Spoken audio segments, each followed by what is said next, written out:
सपने तो सभी देखते हैं, पर सच उन्हीं के होते हैं जिनके सपनों में जान होती है। पंखों से कुछ नहीं होता, हौसलों से उड़ान होती है। अगर आपके अंदर हौसला है तो आप हर मुकाम पर पहुंच सकते हैं। सरकारी सीट भी आप पक्की कर सकते हैं। अगर आप मन से पढ़ते हैं तो आपको सफलता दिलाने में कोई भी नहीं रोक सकता है। गौतम एकेडमी में आपका स्वागत है। उम्मीद है कि आप लोग कुशल मंगल से होंगे।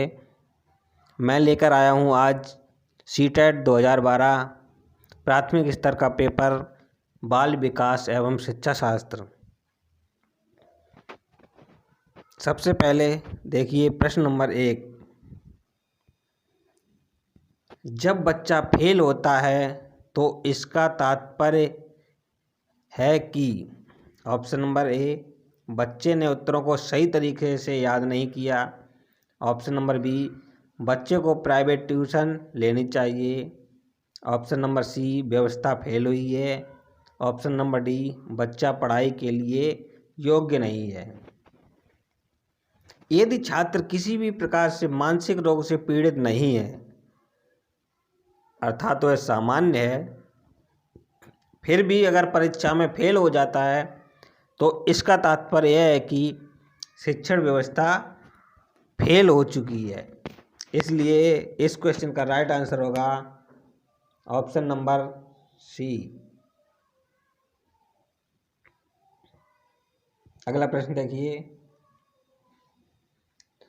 शिक्षण से अधिगम पर बल देने वाला परिवर्तन हो सकता है। कैसा हो सकता है?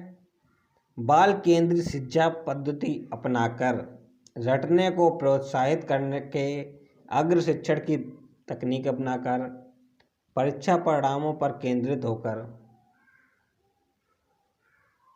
बाल केंद्रित शिक्षा पद्धति अपनाकर शिक्षण से अधिगम पर बल देना वाला परिवर्तन ही हो सकता है। इसलिए इस क्वेश्चन का राइट आंसर होगा ऑप्शन नंबर ए। अगला प्रश्न देखिए। बीजों का अंकुरण संकल्पना के शिक्षण की सबसे प्रभावी पद्धति क्या है? विद्यार्थियों द्वारा पौधे के बीज बोना, उसके अंकुरण के चरणों का अवलोकन करना, श्यामपट्ट पर चित्र बनाना और वर्णन करना, बीज की वृद्धि के चित्र दिखाना, विस्तृत व्याख्या करना। किसी भी कार्य को यदि प्रयोगात्मक रूप से छात्रों द्वारा करवाकर उसका अध्ययन कराया जाएगा तो वह सबसे प्रभावशाली होगा। जैसे छात्रों द्वारा पौधे के बीज बोना और उसके अंकुरण के चरणों का अवलोकन करना। जब बच्चे पौधे स्वयं बोएंगे तो उसके जो बढ़ने का क्रम होगा उसको अच्छी तरीके से जान पाएंगे। इसलिए इस क्वेश्चन का राइट आंसर होगा ऑप्शन नंबर ए, विद्यार्थियों द्वारा पौधे के बीज बोना, उसके अंकुरण के चरणों का अवलोकन करना। अगला प्रश्न देखिए। समावेशी शिक्षा क्या है? कक्षा में विविधता का उत्सव मनाती है, दाखिले संबंधी कठोर प्रक्रियाओं को बढ़ावा देती है, तथ्यों की शिक्षा मतारोपण से संबंधित है, हाशिए पर स्थित वर्गों से शिक्षकों को सम्मिलित करने से संबंधित है। शिक्षा का समावेशीकरण यह बताता है कि विशेष शैक्षणिक आवश्यकताओं की पूर्ति के लिए एक सामान्य छात्र और दिव्यांग छात्र के साथ विद्यालय में अधिकतर समय बिताता है। इसलिए इस क्वेश्चन का राइट आंसर होगा ऑप्शन नंबर ए, कक्षा में विविधता का उत्सव मनाती है। अगला प्रश्न देखिए। किस प्रकार के प्रश्नों को वस्तुनिष्ठ प्रश्नों की श्रेणी में रखा जाता है? लघु उत्तरात्मक प्रश्न, मुक्त उत्तर वाला प्रश्न, सत्य असत्य वाला, निबंधात्मक प्रश्न।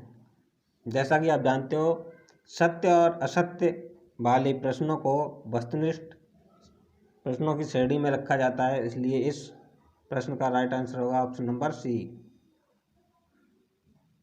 अगला प्रश्न देखिए, निम्नलिखित में से कौन सी प्रगतिशील शिक्षा की विशेषता है?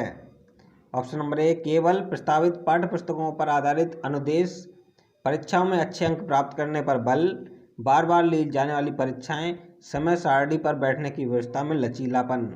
इसका सटीक आंसर क्या होगा?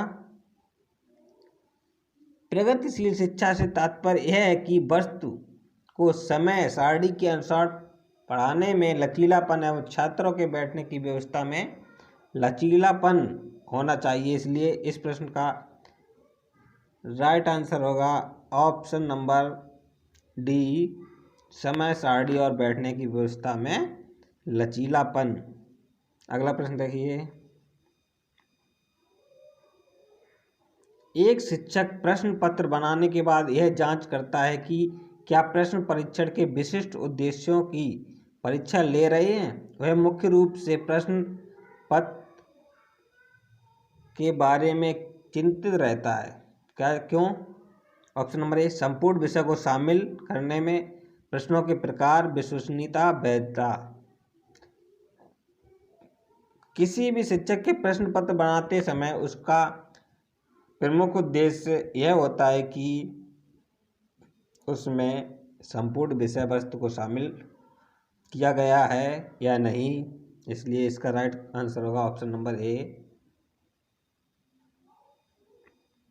अगला प्रश्न देखिए, विवेचनात्मक शिक्षा शास्त्र का यह दृढ़ विश्वास है कि विद्यार्थियों को स्वतंत्र रूप से तर्कड़ा नहीं करनी चाहिए। बच्चे स्कूल से बाहर क्या सीखते हैं यह अप्रासंगिक है। शिक्षार्थियों के अनुभव और प्रत्यक्ष महत्वपूर्ण होते हैं।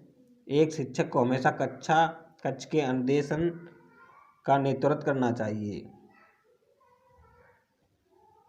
विषय सीखने के लिए स्वयं क्रियाकलाप, चिंतन, तर्क करें।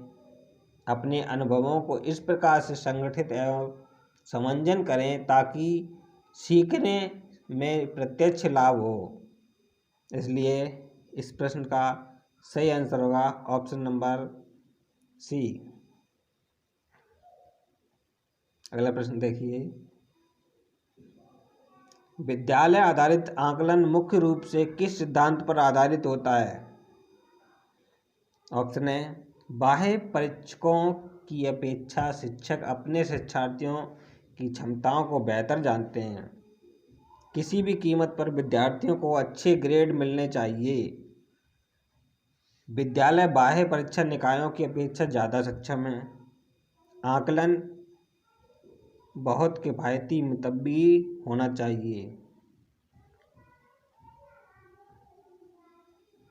विद्यालय में शिक्षक अपने छात्रों का आकलन करते तथा समझने का प्रयास करते हैं। इसलिए इस क्वेश्चन का राइट आंसर होगा ऑप्शन नंबर ए, बाह्य परीक्षकों की अपेक्षा शिक्षक अपने शिक्षार्थियों की क्षमताओं को बेहतर जानते हैं क्योंकि वह रेगुलर उनके साथ रहते हैं, समझते हैं। इसलिए राइट आंसर होगा ऑप्शन नंबर ए। अगला प्रश्न देखिए,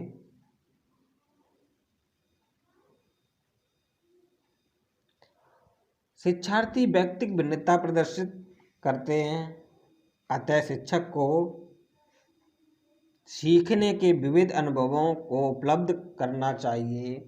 कठोर अनुशासन सुनिश्चित करना चाहिए। परीक्षाओं की संख्या बढ़ा देनी चाहिए। अधिगम की एक समान गति पर बल देना चाहिए।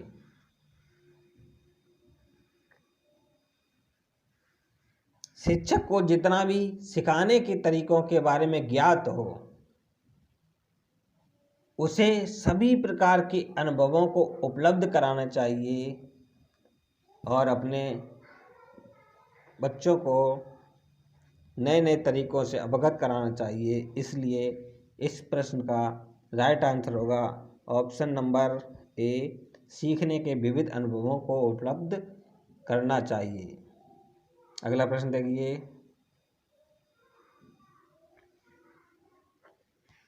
निम्नलिखित में से कौन सा विकास का सिद्धांत है?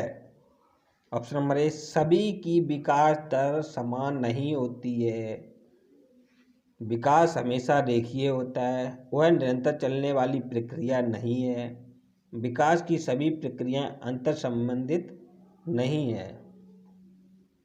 विकास की जो प्रक्रिया होती है अविराम गति से निरंतर चलती रहती है। वह कभी कम होती है तो कभी ज़्यादा होती है। यह कैसी प्रक्रिया है? ये निरंतर चलने वाली प्रक्रिया है। इसलिए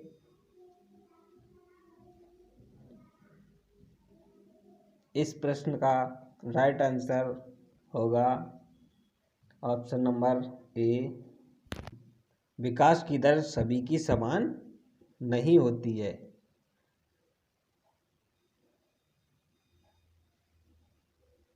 अगला प्रश्न देखिए,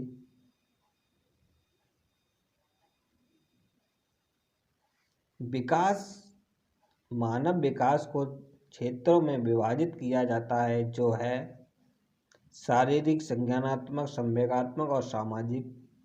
संवेगात्मक, संज्ञानात्मक, आध्यात्मिक और सामाजिक। मनोवैज्ञानिक, मनोवैज्ञानिक, संज्ञानात्मक, संवेगात्मक और सामाजिक। शारीरिक, आध्यात्मिक, संज्ञानात्मक और सामाजिक। इस प्रश्न का राइट आंसर होगा ऑप्शन नंबर सी। अगला प्रश्न देखिए, एक शिक्षक पाठ्य वस्तु और फल सब्जियों के कुछ चित्रों का प्रयोग करती है और अपने विद्यार्थियों से चर्चा करती है। विद्यार्थी इस जानकारी को अपने पूर्व ज्ञान से जोड़ते हैं और पोषण की संकल्पना को सीखते हैं। यह उपागम पर आधारित है। ऑप्शन नंबर ए है अधिगम के शास्त्रीय अनुबंधन, पुनर्वलन के सिद्धांत, अधिगम के संक्रिय अनुबंधन, ज्ञान के निर्माण। इसका राइट आंसर होगा ज्ञान के निर्माण। अगला प्रश्न देखिए, जब बच्चे की दादी उसे उसकी माँ की गोद से लेती है तो बच्चा रोने लगता है। बच्चा किस कारण से रोता है? देखिए, जब बच्चे को उसकी माँ गोद से अलग कर देती है या उसको बच्चे को अलग किया जाता है माँ की गोद से, तो उसमें मोहवश संवेगात्मक दुश्चिंता उत्पन्न होती है और वह बच्चा रोने लगता है। इसलिए इस प्रश्न का राइट आंसर होगा संवेगात्मक दुश्चिंता। अगला प्रश्न देखिए,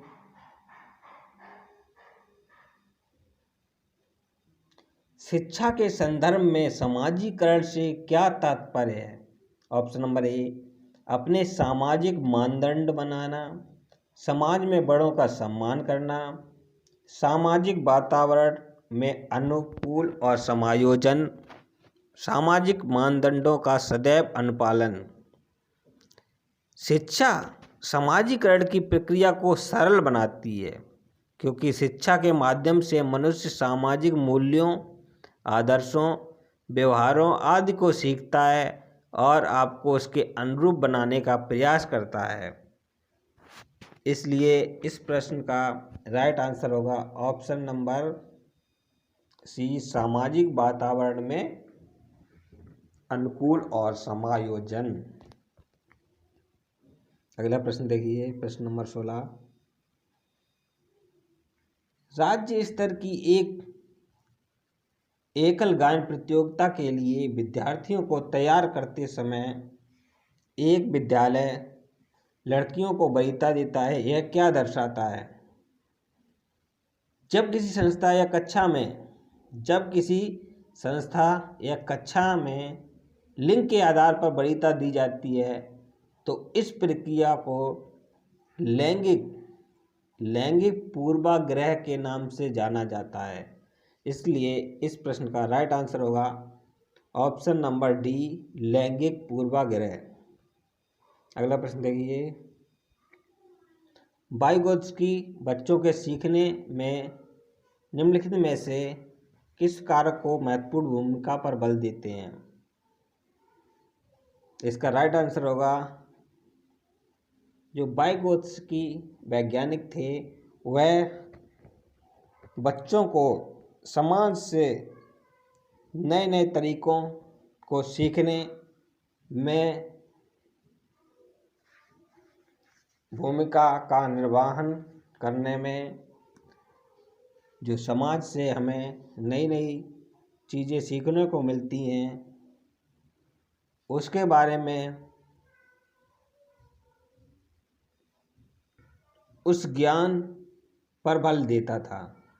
इसलिए इस प्रश्न का राइट आंसर होगा प्रश्न नंबर ऑप्शन डी, सामाजिक।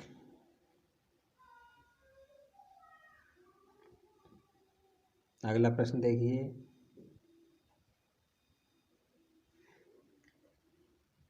एक शिक्षिका अपने शिक्षार्थियों को विभिन्न अधिगम शैलियों को संतुष्ट करने के लिए वैविध्यपूर्ण कार्यों का उपयोग करती है। वह किससे प्रभावित है? वह गार्डनर के बहुबुद्धि सिद्धांत से प्रभावित है। इसलिए राइट आंसर होगा ऑप्शन नंबर बी। अगला प्रश्न देखिए,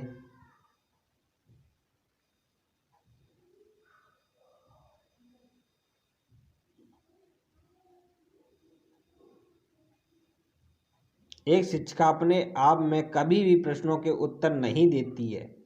वह अपने विद्यार्थियों को उत्तर देने के लिए समूह चर्चाएं, सहयोगात्मक अधिगम अपनाने के लिए प्रोत्साहित करती है। यह उपागम किस सिद्धांत के आधार पर आधारित है? ऑप्शन नंबर ए, अनुदेशात्मक सामग्री के उचित संगठन, अच्छा उदाहरण प्रस्तुत करना और भूमिका प्रतिरूप, सीखने की तत्परता, सक्रिय भागीदारी। प्रश्न नंबर 19 का आंसर है ऑप्शन नंबर डी, सक्रिय भागीदारी। अगला प्रश्न देखिए, निम्नलिखित में से कौन सा शिक्षक से संबंधित अधिगम को प्रभावित करने वाला कारक है? ऑप्शन नंबर ए, बैठने की उचित व्यवस्था, ऑप्शन नंबर बी, शिक्षण अधिगम संसाधनों की उपलब्धता, ऑप्शन नंबर सी, विषय वस्तु अधिगम अनुभवों की प्रकृति, ऑप्शन नंबर डी, विषय वस्तु पर प्रवीणता। शिक्षण प्रक्रिया में जब शिक्षक अपने विषय में प्रवीण होता है तो वह शिक्षण को अधिक प्रभावशाली बना देता है और उसे अन्य विषयों के बारे में भी ज्ञान होने लगता है। इसलिए इस प्रश्न का राइट आंसर होगा ऑप्शन नंबर डी, विषय वस्तु में प्रवीणता। अगला प्रश्न देखिए, कोहल वर्ग के अनुसार शिक्षक बच्चों में नैतिक मूल्यों का विकास कर सकता है। कैसे कर सकता है? धार्मिक शिक्षा को महत्व देकर, व्यवहार के स्पष्ट नियम बनाकर, नैतिक मुद्दों पर आधारित चर्चाओं में उन्हें शामिल करके, कैसे व्यवहार किया जाना चाहिए इस पर कठोर निर्देश देकर।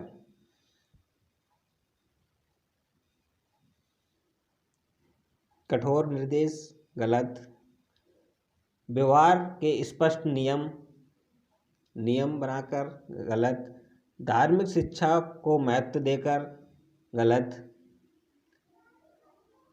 इसलिए इस प्रश्न का राइट आंसर सबसे अच्छा क्या होगा? नैतिक मुद्दों पर आधारित चर्चाओं में उन्हें शामिल कर। इसलिए option number C right answer. अगला प्रश्न देखिए, छोटे शिक्षार्थियों को कक्ष में समवयस्कों के साथ अंतःक्रिया करने के लिए प्रोत्साहित करना चाहिए, जिससे वे एक दूसरे से प्रश्नों के उत्तर सीख सकें, पाठ्यक्रम को बहुत जल्दी पूरा किया जा सके, वे पढ़ने के दौरान सामाजिक कौशल सीख सकें, ऑप्शन नंबर डी, शिक्षक कक्षा कक्ष को बेहतर तरीके से नियंत्रित कर सके। छोटे शिक्षार्थियों को कक्षा कक्ष में समवयस्कों के साथ अंत्यक्रियाएं करने के लिए प्रोत्साहित करना चाहिए। इसलिए इस प्रश्न का राइट आंसर होगा ऑप्शन नंबर सी, वे पढ़ने के दौरान सामाजिक कौशल सीख सकें।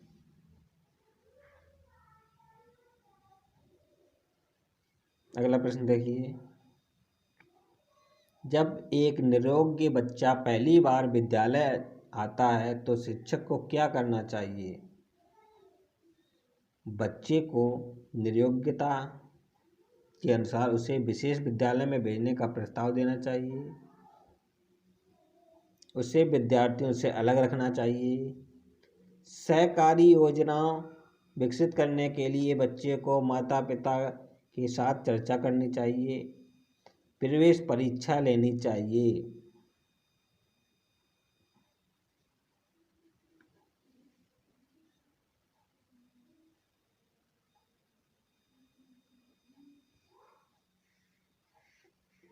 इसका सबसे अच्छा और बेहतरीन आंसर होगा सहकारी योजना विकसित करने के लिए शिक्षक को बच्चे के माता पिता के साथ चर्चा करनी चाहिए। इसलिए राइट आंसर होगा ऑप्शन नंबर सी।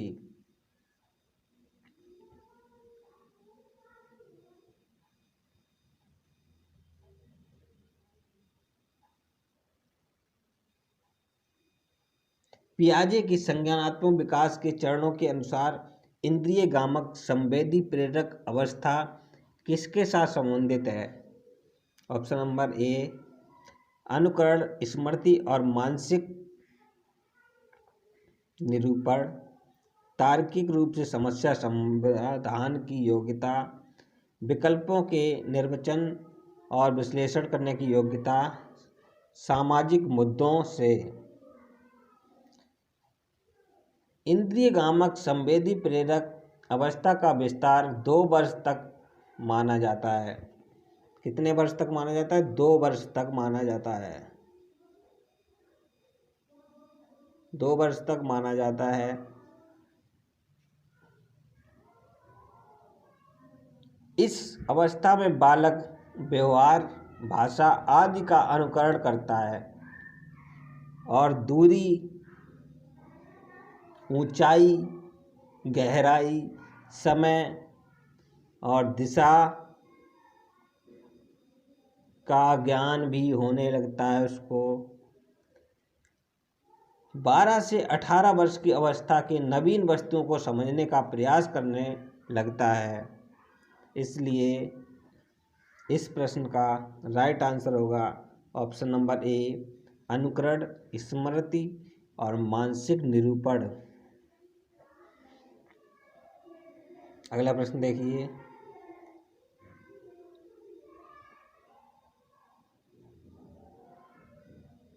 मानव व्यक्तित्व परिणाम है पालन, पोषण और शिक्षा का, आनुवंशिकता और वातावरण की अंतःक्रिया का, केवल वातावरण का, केवल आनुवंशिकता का। मानव व्यक्तित्व आनुवंशिकता और वातावरण की अंतःक्रिया का परिणाम होता है, इसलिए इसका सटीक आंसर है ऑप्शन नंबर बी। अगला प्रश्न देखिए, शिक्षण अधिगम प्रक्रिया में व्यक्तिगत रूप से ध्यान देना महत्वपूर्ण है क्योंकि शिक्षार्थी हमेशा समूह में ही बेहतर सीखते हैं। शिक्षक प्रशिक्षण कार्यक्रमों में ऐसा ही बताया गया है। इससे प्रत्येक विद्यार्थी को अनुशासित करने के लिए शिक्षकों को बेहतर अवसर मिलते हैं।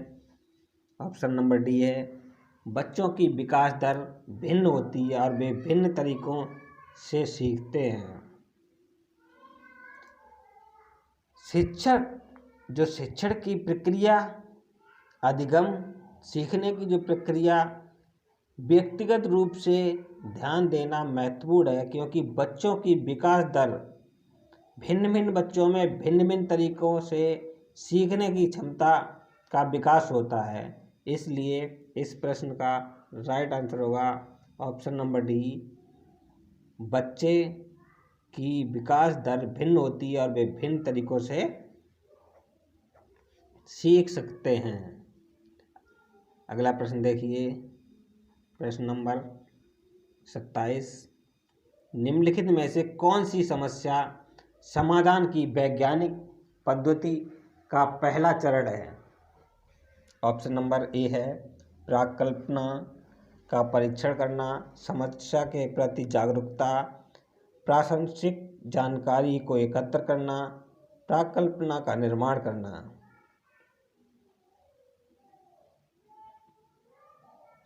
इसका राइट आंसर है ऑप्शन नंबर बी।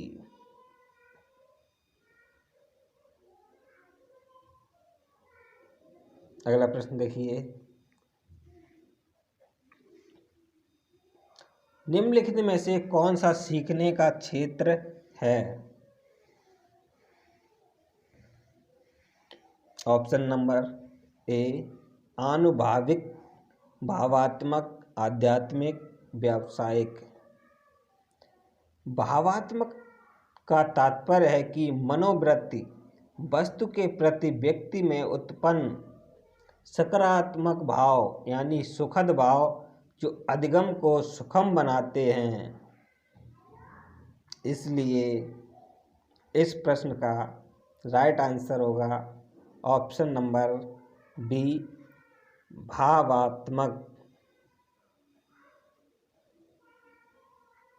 अगला प्रश्न देखिए, सेकंड लास्ट क्वेश्चन है, जब बच्चा कार्य करते हुए ऊबने लगता है, जब बच्चा कार्य करते हुए ऊबने लगता है तो यह इस बात का संकेत करता है, किस बात का संकेत करता है?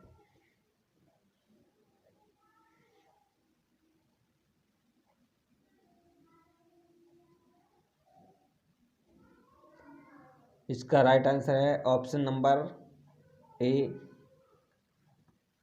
संभवतः कार्य यांत्रिक रूप से बार बार हो रहा है। ऑप्शन नंबर बी, बच्चा बुद्धिमान नहीं है। ऑप्शन नंबर सी, बच्चे में सीखने की योग्यता नहीं है। ऑप्शन नंबर डी, बच्चे को अनुशासित करने की ज़रूरत है। अगर किसी कार्य को बार बार किया जाए तो उस कार्य में रुचि बच्चों की या बड़ों की कम हो जाती है। इसलिए इस प्रश्न का सबसे अच्छा आंसर क्या होगा? ऑप्शन नंबर ए, संभवतः कार्य यांत्रिक रूप से बार बार हो रहा है, क्योंकि बार बार जो कार्य होता है तो उसमें बच्चों का मन कम लगता है, इंटरेस्ट कम हो जाता है।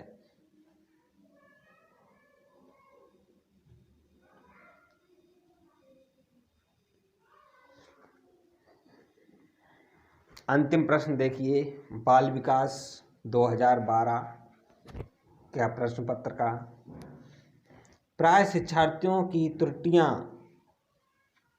की ओर संकेत करती है। क्या संकेत करती है? वे कैसे सीखते हैं, यांत्रिक अभ्यास की आवश्यकता, सीखने की अनुपस्थिति, शिक्षार्थियों के सामाजिक आर्थिक स्तर। क्या होगा सही आंसर? कमेंट करते जाइए। वीडियो का लास्ट प्रश्न है,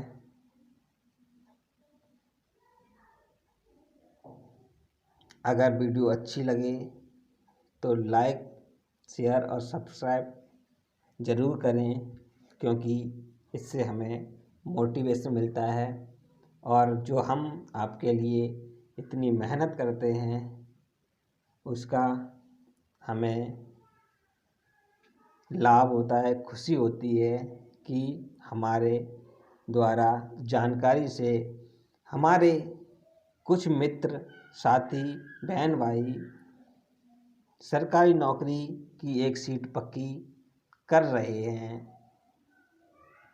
तो इस प्रश्न का आंसर क्या होगा? विद्यार्थी सीखने में गलतियां तब अधिक करते हैं जब वो उस कार्य को गलत तरीके से सीख लेते हैं। जब किसी कार्य को गलत तरीके से सीख लेते हैं या अभ्यास ना हो या रुचि ना हो, आंतरिक प्रेरणा आदि की कमी हो, तब वह गलतियां करते हैं। इसलिए इस प्रश्न का राइट आंसर होगा ऑप्शन नंबर बी, यांत्रिक अभ्यास की आवश्यकता। इसी के साथ विदा लेते हैं। जय हिंद, जय भारत।